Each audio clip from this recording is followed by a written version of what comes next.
Praise the lord. హల్లెలూయా. మన ప్రభువును రక్షకుడైన యేసుక్రీస్తు నామంలో ఈ వాక్యాన్ని వింటున్నటువంటి ప్రతి బిడ్డకి కూడా నా ప్రత్యేకమైన వందనాలండి. ఈ విలువైన సమయంలో చిన్న ప్రార్థన చేసుకుని దేవుని వాక్యాన్ని విందాం.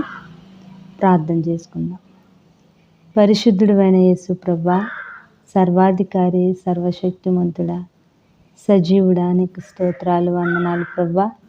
మంచి దేవుడవు, మహాగణుడవు, ఉన్నవాడవు, అనువాడవు, జీవాధిపతివి దేవా, నీకు స్తోత్రాలు తండ్రి. ఇదిగో ఈ సమయంలో ప్రభువా నాయన, మరి నీ వాక్యం ద్వారా ప్రతి ఒక్క బిడ్డతోనూ మీరు మాట్లాడండి నాయన. నీ మాటలను ఎవరైతే ఆసక్తితో వింటున్నారో వారందరినీ కూడా మీరు దర్శించి నీ వాక్యంతో తృప్తిపరచండి నాయన. అయ్యా, ఈ సమయమందు మీరే మాట్లాడమని ఈ ప్రార్థన యేసు నామమున అడిగి వేడుకొనుచున్నాం తండ్రి, ఆమేన్. అందరికీ వందనాలండి. ఈరోజు మనం దేవుని యొక్క మాటల్ని చక్కగా ధ్యానం చేద్దాం. ప్రభువు మనకి చెప్పుచున్నటువంటి మాటలు మన జీవితాలకు ఎంతో ఉపయోగకరమైనటువంటి బోధలు. కాబట్టి ఈ మాటలను ఎవరైతే శ్రద్ధతో వింటారో, ఎవరైతే విని విడిచిపెట్టకుండా వాటిని పాటిస్తారో వాళ్ళ పట్ల ప్రభు నిజంగా గొప్ప కార్యాలు జరిగిస్తారండి. కాబట్టి ప్రతి ఒక్కరూ చక్కగా శ్రద్ధగా విందాం. మనందరము కూడా అంటే ప్రభువుని నమ్ముకొని చక్కగా యేసు ప్రభు పిల్లలుగా ఉన్నటువంటి ప్రతి ఒక్కరము ఎల్లప్పుడూ చేయవలసినటువంటి కొన్ని పనులు అన్నమాట. అంటే ఎల్లప్పుడూ అంటే ప్రతిరోజు కూడా చేయాల్సినటువంటి పనులు. ఇంకా ఆ సమయం ఈ సమయం అని లేదు, కానీ ప్రతిరోజు కూడా మనం చేయవలసినటువంటి కొన్ని విషయాలు దేవుడు పరిశుద్ధ గ్రంథంలో మన కోసం రాయించారు. అవేంటో ఈరోజు వాక్యం ద్వారా మనం తెలుసుకుందామండి. ఎఫెసీయులకు రాసినటువంటి పత్రిక 5వ అధ్యాయము 20వ వచనం. ఎఫెసీ పత్రిక 5వ అధ్యాయము 20వ వచనాన్ని మనము చదివితే, మన ప్రభువైన యేసుక్రీస్తు పేరట సమస్తమును గూర్చి తండ్రి అయిన దేవునికి ఎల్లప్పుడూ కృతజ్ఞతాస్తుతులు చెల్లించుచు అని రాయబడింది. ఇంకా కొన్ని వచనాలు కూడా ఉన్నాయి. ఏంటంటే, మన ప్రభు అయిన యేసుక్రీస్తు పేరట సమస్తమును గూర్చి తండ్రి అయిన దేవునికి ఎల్లప్పుడూ మనము కృతజ్ఞతాస్తుతులు చెల్లించాలి. సమస్తమును గూర్చి అనే మాటకి అర్థం ఏంటనంటే, ప్రభువు మన పట్ల చేసినటువంటి సమస్తమైన ఉపకారములను గూర్చి, సమస్తమైన మేలులను గూర్చి మనము అన్ని విషయాల్లోనూ కూడా ప్రభుకి ఏం చెల్లించాలంటే కృతజ్ఞతాస్తుతులు చెల్లించాలి. అది మన బాధ్యత. అది ఎంతో మంచిది. ప్రతి విషయాన్ని బట్టి అనే మాటకు అర్థం ఏంటంటే, ప్రభు మనల్ని సజీవులుగా ఉంచినందుకు మనం ఆయనకి కృతజ్ఞతలు చెల్లించాలి. ప్రభు మన పట్ల చేసిన ప్రతి కార్యాలకై, ఆయన ఇచ్చిన ఆరోగ్యాన్ని బట్టి, ఆయన ఇచ్చిన ఆహారాన్ని బట్టి, మనం అనుభవిస్తున్నటువంటి సమస్తమైన అన్ని వసతులను బట్టి, గృహాన్ని బట్టి, పిల్లల్ని బట్టి, వాహనాలను బట్టి, మనకి దేవుడిచ్చినటువంటి ఐశ్వర్యము లేదా మనకిచ్చినటువంటి జాబు, మనకిచ్చిన పనిని బట్టి కూడా, ఈ ప్రతి దానిని బట్టి కూడా, సమస్తాన్ని బట్టి కూడా మనం ప్రభుకి ఏం చెల్లించాలంటే కృతజ్ఞతాస్తుతులు చెల్లించడం అది మనందరి బాధ్యత. ఎందుకంటే ఆయన చేసిన ఉపకారాలకు మనం ఏమీ ఇవ్వలేం. కనీసం ఆయనకి మనం ఎల్లప్పుడూ అంటే ఏంటనంటే ఇంకా ప్రతిరోజు కూడా ఆయన ఎన్నో కొత్త ఉపకారాలు, ఎన్నో అద్భుతాలు మన పట్ల ఆయన చేస్తూనే ఉంటున్నారు. కాబట్టి ప్రతి దానికి కూడా మనం ప్రతి విషయంలోనూ కూడా కృతజ్ఞత చెల్లించటం అనేది చాలా మంచి పని. అన్ని విషయాల్లో, ప్రయాణాల్లో కాచి కాపాడుతున్నందుకు, మన పనులన్నిటిలో తోడుగా ఉంటున్నందుకు, మన ప్రాణాన్ని కాచి కాపాడుతున్నందుకు, పిల్లల్ని కాచి కాపాడుతున్నందుకు, అన్ని విషయాలను బట్టి కూడా దేవానికి వందనాలయ్యా అని చెప్పి ఆయన్ని స్తుతించటం, ఆయన చేసిన ఉపకారాలకి మోకాళ్ళుని కృతజ్ఞతలు చెల్లించటం అది ప్రభుకి ఎంతో సంతోషపరిచే పని అన్నమాట ప్రభువుని మనం. కాబట్టి మనం ఒకసారి వాక్యంలో పరిశీలన చేస్తే దావీదు చెప్తూ ఉంటారు 103వ కీర్తనలో, నా ప్రాణమా యెహోవాను సన్నుతించుము, ఆయన చేసిన ఉపకారములలో దేనిని మరవద్దు. ఆయన ఎన్ని ఉపకారాలు చేస్తారో 103 కీర్తన అంతా మనం చదివితే ఆయన నీ ప్రాణాన్ని గోతులోకి వెళ్ళిపోకుండా కాపాడుతున్నాడు, నీ సంకటములన్నీ కుదుర్చుచున్నాడు, కరుణా కటాక్షములను నీకు కిరీటంగా ధరింపజేయుచున్నాడు. ఆయన ఎన్నో విధాలుగా మనకి సహాయం చేస్తున్నాడు. కాబట్టి అన్నీ చేసేటువంటి ఆ దేవదేవునికి మనము నిత్యము కూడా కృతజ్ఞతలు చెల్లించాలి. ఆయన మనకిచ్చిన రక్షణను బట్టి, ఆయన మన కొరకు చేసిన శిలువ త్యాగాన్ని బట్టి. ఎవరిస్తారండి? తన ప్రాణమే మన కోసం ఇచ్చారు. ఆయన తన రక్తమంతా మన కోసం కార్చారు. మన పాపములన్నీ క్షమించి మనల్ని పవిత్రులుగా తీర్చిదిద్దారు. మనల్ని ఎంతగానో ప్రేమిస్తున్నారు. శాశ్వతమైన ప్రేమతో ప్రేమిస్తున్నానని సెలవిస్తున్నారు. కాబట్టి అన్నీ చేసినటువంటి మన తండ్రి అయిన దేవునికి మనం ఎల్లప్పుడూ కూడా కృతజ్ఞతాస్తుతులు చెల్లించటం అనేది చాలా మంచి పని అన్నమాట. వాక్యం చెప్తుంది కదా, యెహోవాను స్తుతించుట మంచిది. అన్ని వేళల్లోనూ కూడా, ఇది ఒక సమయం అందని కాదు, ఒక రోజు అని కాదు, ఎల్లప్పుడూ అనే మాటకి అర్థం ఉదయం లేవగానే దేవా నీకు వందనాలయ్యా, ఏ కీడు రాకుండా నన్ను నా కుటుంబాన్ని ఈ విధంగా సజీవులుగా ఉంచావు ప్రభా, ఏ రోగాలు లేకుండా మేము చక్కగా గృహాల్లో ఉండేటట్టు చేసావు దేవా అని ప్రభువుకి మనం కృతజ్ఞత చెల్లించాలి. ఇచ్చిన ఆహారాన్ని బట్టి చెల్లించాలి. ఆయన చేసిన ప్రతి మేలుని బట్టి కూడా ప్రతి ఉదయం, ప్రతి మధ్యాహ్నం, ప్రతి సాయంకాలం, అన్ని వేళల్లో, ప్రతి సమయంలో ప్రభువుకు మనము కృతజ్ఞతాస్తుతులు చెల్లించాలి. సాయంకాలమున కుటుంబం అంతా కలిసి ప్రభువుకి కృతజ్ఞత చెల్లించాలి. పగలంతా నిన్ను కాచి కాపాడినందుకు, పగటి వేళ ఎగురు బాణముల నుండి, పగలు ఎండ దెబ్బ తగలకుండా, మధ్యాహ్నం మందు పాడు చేసి రోగాలు తెగుళ్ళు రాకుండా ఎంతో కాచి కాపాడుతున్న దేవునికి ప్రతినిత్యము కూడా కృతజ్ఞతాస్తుతులు చెల్లించాలని లేఖనం సెలవిస్తూ ఉంది.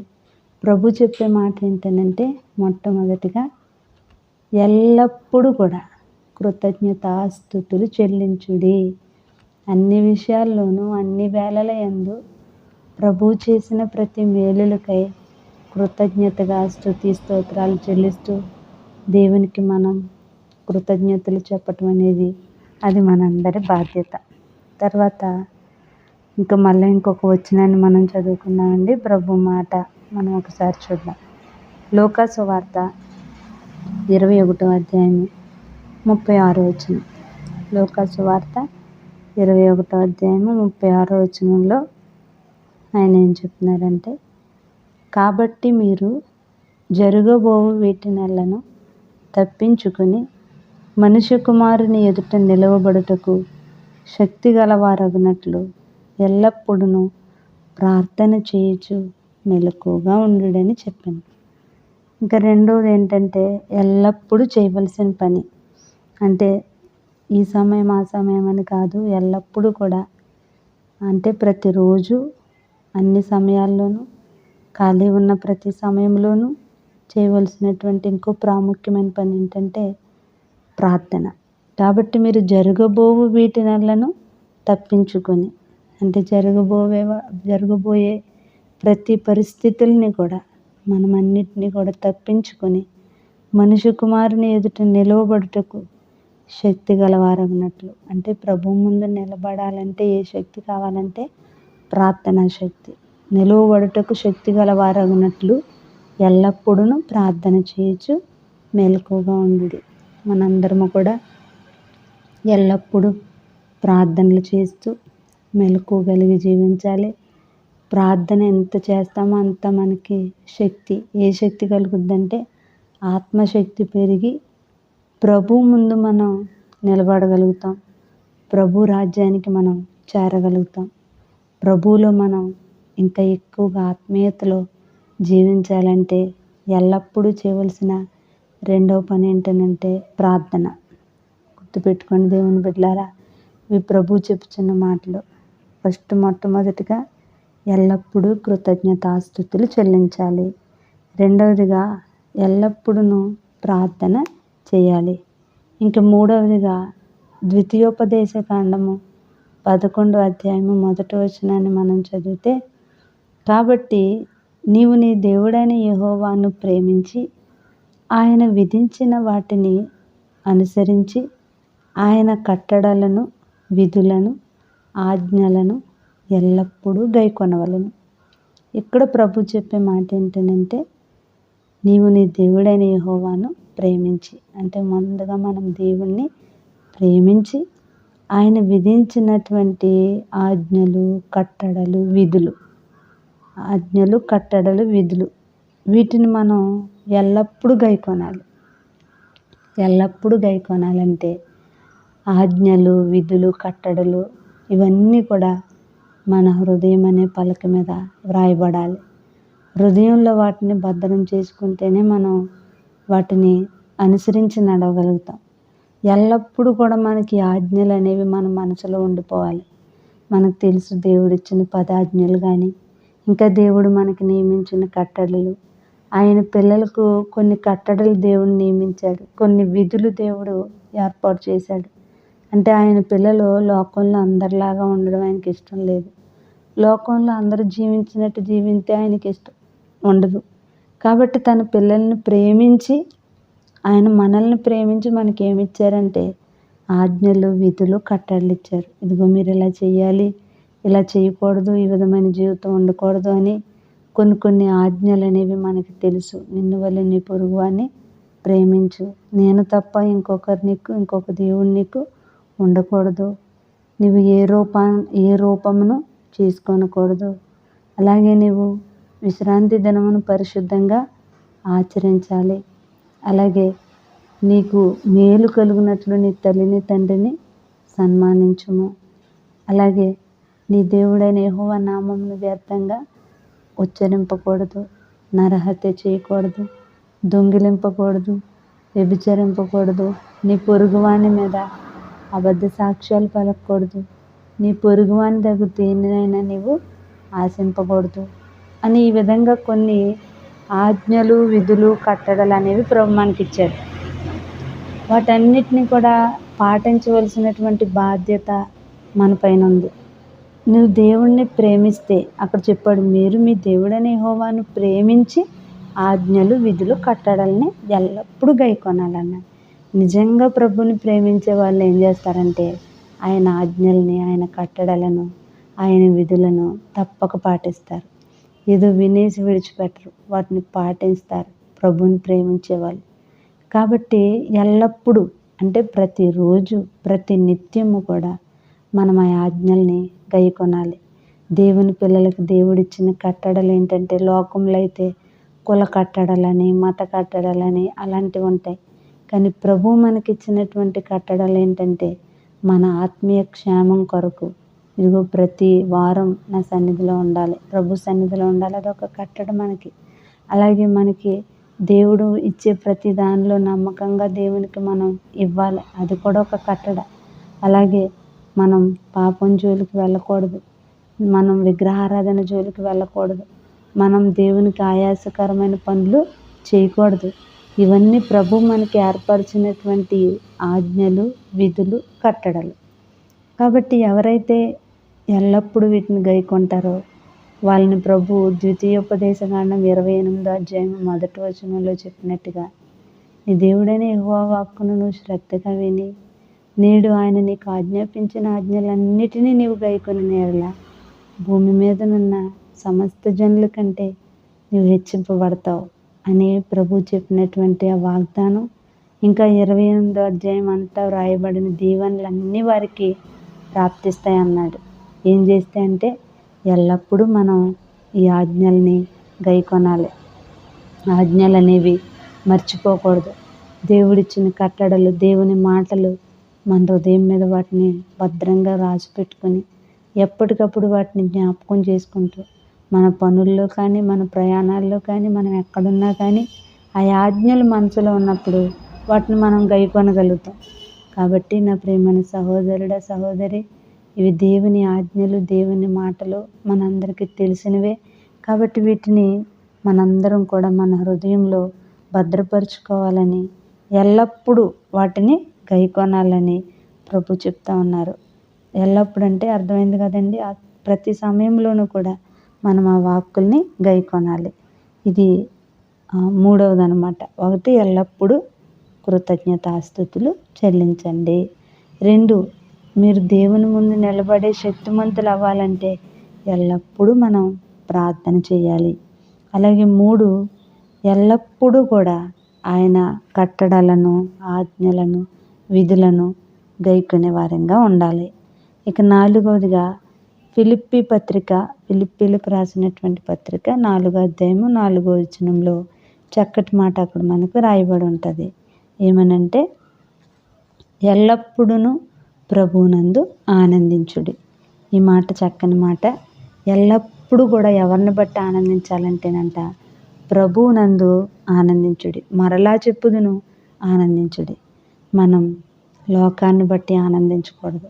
లోకంలో ఉన్న సిరి సంపదలను బట్టి కాదు ఆనందించవలసింది. మనకున్న వాటిని బట్టి కాదు, మనం దేవునిని బట్టి మాత్రమే ఆనందించటం నేర్చుకోవాలి. ఎందుకంటే ఆ ఆనందం మంచిది. ఆ ఆనందం ఎల్లప్పుడూ ఉంటుంది. ధనాన్ని బట్టి ఆనందం అది ఉంటేనే ఉంటుంది కొన్ని రోజులే.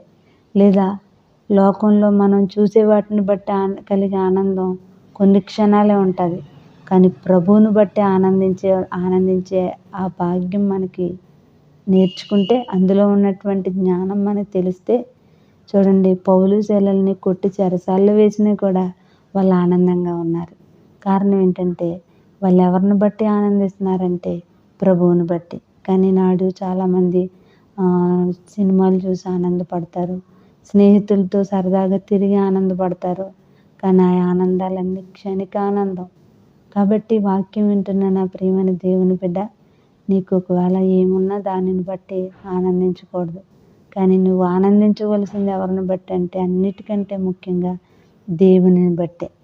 వీటన్నిటిని బట్టి అంటే పిల్లల్ని బట్టి, ఆస్తులను బట్టి, ఉద్యోగాన్ని బట్టి, డబ్బులను బట్టి, మనకున్న వాటిని బట్టి, వీటన్నిటిని బట్టి కలిగే ఆనందం అంతా కూడా అది కొద్దిసేపు కొన్ని రోజులు మాత్రమే ఉంటుంది. కానీ ప్రభువునందు ఆనందించటం నిజంగా అది ఎంతో గొప్ప భాగ్యం. కాబట్టి ఇక్కడ వాక్యం ఏం చెప్తుందంటే ఎల్లప్పుడూ ప్రభువునందు ఆనందించండి. అప్పుడు మనకి అన్నీ ఉన్నా ఎలా సంతోషంగా ఉంటుందో, ఏమీ లేకపోయినా కూడా అలాగే ఆనందంగా ఉంటాం. బలహీనతలో కూడా ఆనందంగానే ఉంటుంది, వ్యాధిలోనూ ఆనందంగానే ఉంటుంది. ఒకవేళ మరణం వస్తుందని తెలిసినా మనకు భయం ఉండదు. ఎందుకంటే మనకి ఎవరున్నారని అంటే ప్రభు ఉన్నాడు. ప్రభువుని బట్టి ఆనందించడం అంటే ఏంటి? నా దేవుడు ఉన్నాడు, అన్యాయం చూసుకుంటాడు, నా పట్ల సమస్తం ఆయన జరిగిస్తాడు, నన్ను ఆయనే నడిపిస్తాడు, ఏ పరిస్థితిలోనూ కూడా ఆయన నన్ను విడిచిపెట్టడు. లోకమంతా నన్ను వదిలేసిన నా దేవుడు నన్ను విడిచిపెట్టడు, ఆయన నాతోనే ఉన్నాడు అని నీకు అర్థమైతే ప్రభువుని బట్టి నీకేం కలుగుతుందంటే ఆనందం. మన దేవుణ్ణి బట్టి మనం ఆనందపడాలి. మన దేవునిని బట్టి మనం అతిశయపడాలి. ఎందుకంటే మనం ఆరాధించుచున్నటువంటి దేవుడు యేసు ప్రభు. ఆయన ఎటువంటి దేవుడండి? సర్వశక్తి గల దేవుడు, సమస్తం చేయగల దేవుడు, వ్యాధి నుండి స్వస్థపరచగలడు, మరణం తప్పించగలడు, దేని స్థితిలో ఉన్న వారిని గొప్ప చేయగలడు, పాప బంధకాల్లో ఉన్న వారిని విడిపించగలడు, సమస్తము చేయగల దేవుడు ఆయన. ఆయన చేసిన కార్యాలు కూడా అసలు లెక్కలేనన్ని అద్భుతాలు చేసినటువంటి గొప్ప దేవుడు. చనిపోయిన వాళ్ళని బ్రతికించిన దేవుడు మన యేసయ్యే. పరిశుద్ధుడు, నీతిమంతుడు, ఏ పాపం ఎరుగని దేవుడు మనం ఆరాధిస్తూ ఉన్న యేసు ప్రభు. ఉన్న వాటిని లేనట్టుగా చేయగలడు, లేని వాటిని ఉన్నట్టుగా చేయగలడు. అడుగు వాటికంటేను, ఊహించు వాటికంటేను అధికముగా దయచేయగలడు. అన్నీ చేయగలిగినటువంటి యేసయ్యను బట్టి మనం ఆనందించాలి. యేసయ్యను బట్టి ఆనందిస్తే ఏమి లేకపోయినా ఆనందంగానే ఉంటుంది మనకి.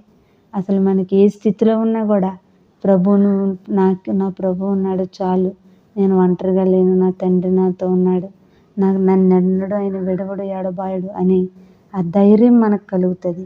కాబట్టి నా ప్రియమైన సహోదరుడా, సహోదరి, ప్రభువుని బట్టి ఆనందించు. యేసయ్యని బట్టి ఆనందించు. నువ్వు నమ్ముకున్న దేవుడు గొప్పవాడు కాబట్టి ఆనందించు. ఆయన సమస్తం చేయగలడు కాబట్టి ఆనందించు. ఆయన నీ పట్ల అద్భుతం చేస్తాడు. ఆయన నీ దగ్గరే ఉన్నాడు కాబట్టి నువ్వు ఆనందించాలి. ఎవరిని బట్టి అంటే యేసయ్యని బట్టి మాత్రమే.